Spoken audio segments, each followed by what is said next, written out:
welcome sa ating new learning. This time we have topic which is how to create bill of materials for CCTV system. So, ang aim natin ngayon, gagawa tayo ng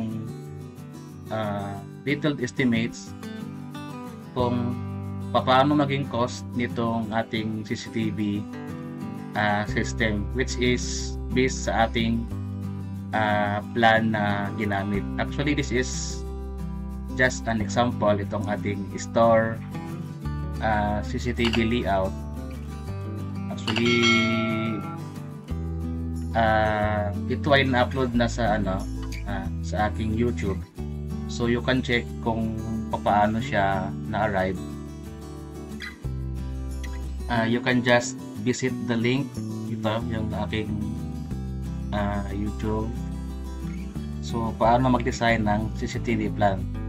So kung may tanong kayo paano nagawa, so you can visit how to design a CCTV plan. So medyo detalyado.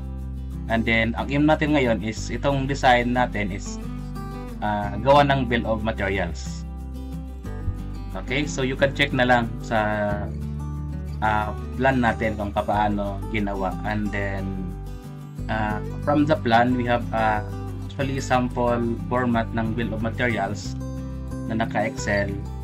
So ito yung gamitin natin as ating estimates. So again, meron tayong item number, description, quantity, unit, materials, unit cost, total cost, labor, unit cost, total amount. Okay, so CCTV system, equipment and devices, others, so the total. So ito yung gamitin nating format para sa ating BOM. So first is itong equipment and devices. So let's check sa plan kung ano yung mga equipment and devices na pwede nating ilagay. And then to check the plan, so first is ilang cameras. So we have, check mo yung legend. This symbol is CCTV camera. So we have 1, 2, 3, 4, 5, 6, 7. So we have 7 CCTV cameras. Okay, and then isang monitor, isang CCTV DVR, also itong ating call box. So one piece lang, isang peraso. And then also pwede rin lagyan natin ng kasi yung sa surveillance, yung hard disk para sa storage, also with the UPS. Okay, yung quantity na yan ilagay na rin sa ating BOM. Okay, so after checking the plan, ito yung ating na-arrive ng mga equipment and devices. We have CCTV cameras, 7 pieces, DVR standalone, so 1 unit, hard disk drive surveillance, ito yung sa storage, 1 unit again. So CCTV monitor, actually hindi to 6, that is 7 channels. Actually kung magbili ka, pwede mong to say 10, baka mag-expand ka pa ng store mo, so pwede mo pa siyang ilagay or pwede pang magdagdag. Also with the UPS, backup power supply, that is 1 set. Okay, so yun yung sa mga equipment and devices. So for the others, ito na yung yung mga ilang junction boxes, ilang utility boxes, ilang pole boxes, conduit, at saka yung wire. So i-check natin yung sa plan. Okay, so again, ito yung plan. Actually i-list muna natin ano yung mga others na pwedeng ilagay. So yung pipe natin is ito naka-EMT, yung wire is naka-cat 5E UTP cable. So ilagay natin to sa BOM.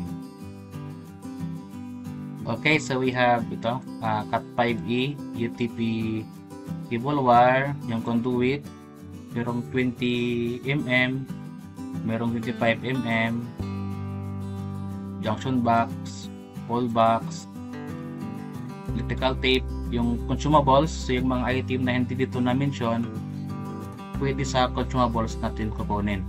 Yung mga nakalimutan. Also with the testing and commissioning. So let's do kung ilan yung quantity for this particular item. So again, yung pole box, actually yung pole box sa plan is isa lang, that is one piece, isang piraso lang. So yung ating electrical tape, so we can assume pwede tayo mag one lot na lang. Okay, consumables, the same, one lot. Testing and commissioning, also one lot. Okay, so for the junction box, kung ilan yung cameras, yun yung gamitin nating quantity. So we have 7 pieces. Okay, so for this item, itong cut 5A conduit, i-check natin doon sa plan. Okay, so for the wire, itong cut 5A na wire, so yung every CCTV, kanya-kanya silang home run doon sa ating pole box. So one camera, one home run. So for this portion, so dalawang camera, sumabay sila. So ang distance natin, yung length is 5.26. So let me say itong dalawa na to, let me say 12 meters. Dahil kanya-kanya. So ito, so this is for the one camera only. So itong portion na to, which is nasa 3.9, or let me say 4 meters. Okay, plus itong camera, that's 5.26 yung length. So nag run siya ng 3.9, so let me say 10 meters. And then for this portion, so dalawa ito ulit, so that is 5.26 again, so dalawa, and then meron pang portion sa hallway, so let me say 6, so 6 times 2, that is 12, so 12 meters, so plus 12. And then for this camera, again, that is 3.99, or to say 4 meters. So and then may run siya nito 5.26, so that is to say 4 plus 5, so 9, so let me say 10, so that is to say 10 meters to kung galing from here. Okay, so that is plus 10, so meron tayong total na 48 meters. So to see, pasobrahan natin ng 25%.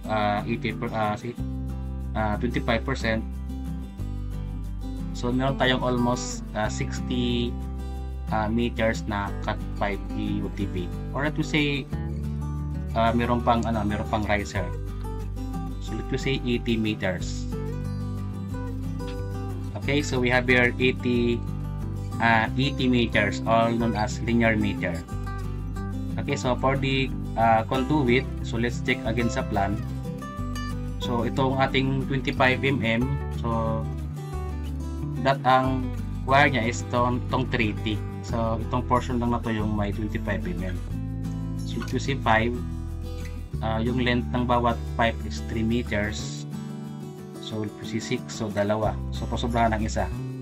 Let me say that 3 pieces for 25 mm.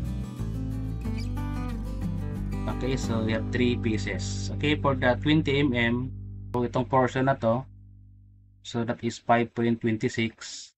Itong length na to, pumunta ng pole box. So yung isang length ng pipe is 3 meters. So let me say 2 meters or 2 pieces. Okay, and then for this camera to, so 5.26, i-plus mo lang siya nitong 3.99, so let me see 4. Okay, so divide mo siya ng 3, That is almost 3 pieces na conduit. And then for this portion, actually that is 3 point itong portion na to. So yung wire niya is T lang, so 20 mm tayo. So let me say 2 conduit na 20 mm. So pag i-add mo yan, so 3 plus 2 5 plus 2 7. So actually meron pa siyang home run or riser dahil galing pa ng ceiling, bababa ka pa. So let me say 10 pieces na 20 mm EMT. Okay, so na-complete na natin yung ating bill of materials. Pero dito pa tayo sa quantity. Okay, so i-check natin ulit sa price list ng mga supplier. Actually online lang to, yung pwede mong mag-inquire directly sa supplier. Okay, so for the price list sa ating CCTV cameras, so we have actually sample lang to. So we have itong outdoor, meron tayong 2,600, meron siyang Hikvision, merong 2,326. Itong analog we have 19. So itong outdoor actually iba rin ito, so almost 5,000. Actually we can choose this one, 2.67. Ito yung gamitin natin. Kasi sa ating DVR, so meron DVR na pang port 816 channel, we have 2,069. Meron ding 2,889, saka may 3,000 din almost. So we can choose this one, mas mura lang, mas mura, si 2,069 pesos. Okay, and then for the storage, so merong 500 gig, 2,048. So meron tayong purple na 4 terabytes, 1,199. Actually yung isa 1,948. So we can choose this one. Doon na lang tayo sa mga lowest. Actually depende rin sa option mo nito. It's just for this bill of materials. Okay, for the monitor, so we have ViewSonic 11,599. Okay, so ito 32 inches HDMI, may DP monitor, so 13,121. So meron pang, actually we can use this one, itong ating ViewSonic, meron 32 inches. Okay, for the UPS 1000 BE 600 watts, we can use this one, 2,280 pesos. And for the Cat 5e, actually we can see yung paper natin is Belden. Actually this is from Shopee price, is 7,300 per 305 meters. So masyadong namang mahaba o madami na masyado. Actually hindi ka I don't know if pwede ka makabili ng per meter. So for this particular example, since puti lang naman yung length, so kung divide mo yung 7,300 per 305, so that's almost 23.93 pesos per meter. So sige, we can use na lang this one, itong per meter, ipapayag yung supplier. Okay, so for the Panasonic EMT, for the 20mm 3-port, that is 373.30 pesos. For 25mm, we have 526.35 pesos. So i-check mo rin yung price, i-compare mo sa iba. Okay, so we're almost done sa ating mga price. So i-input na natin ito dun sa ating bill of materials. Okay, so from the price na nakuha natin kanina dun sa ating inquire, so yung ating CCTV camera, ito 19, DVR 2069, Yung hard disk 1,199. Monitor natin 11,599. UPS 2,280. Yung ating Cat 5e 23.93. Conduit 373 25mm 526. So yung junction box, since naka-EMT tayo, we can prepare kahit metal. So ito si 50 pesos. Ball box, okay. Electrical tape, so kahit 500. Consumables, ito si 5,000. Testing, commissioning, ito si 1,500. Since labor lang naman yung kailangan, provided meron ka ng equipment or gamit.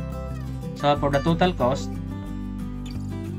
itong materials, so i-times mo siya sa quantity.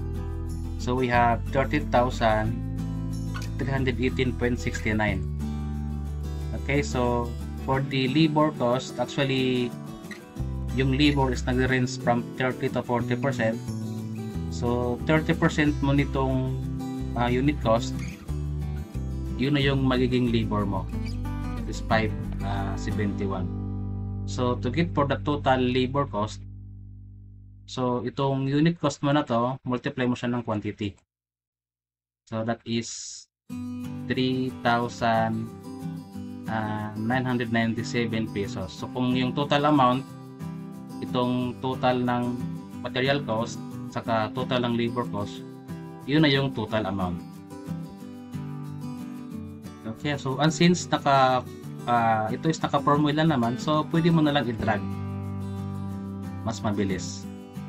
Okay, so and then ito is pwede mo na rin kopyahin dito sa others. So again, yung materials unit cost times ng quantity, yun na yung materials total cost. Okay, so i-drag mo na lang din to ulit. Okay, and then itong testing and commissioning, so and then to get for the total, so i-add mo to sila, and then we have a total of 58,743 pesos. Okay, so ganun lang ganun lang yung devices, yung cameras na ini-install mo. So kailangan mo nito rough estimate.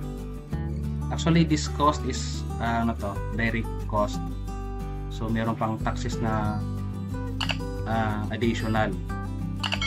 Okay, so kung itanong mo kung ilan yung total material cost, i-total mo lang to. Okay, so itong column na to, ito na yung total na materials cost. So that is 44,042 pesos. For the labor cost, i-total mo lang ulit ito. So meron kang labor na 14,701 pesos. Okay, so yung total ng dalawa 58,743 pesos. Okay, so to be clear lang, itong unit natin is naka-direct cost. Okay, so yung tanong mo, so ating plano kung ilan yung magastuhin na amount with this particular example sa ating CCTV plan. So be sure mag-ready ka na ng ganitong amount. 58,743 pesos. Actually, this is only estimate. So pwede ka din ma-inquire base sa supplier. Actually, yung supplier, sila na mismo yung nag-i-install. Parang supply and install na rin sila.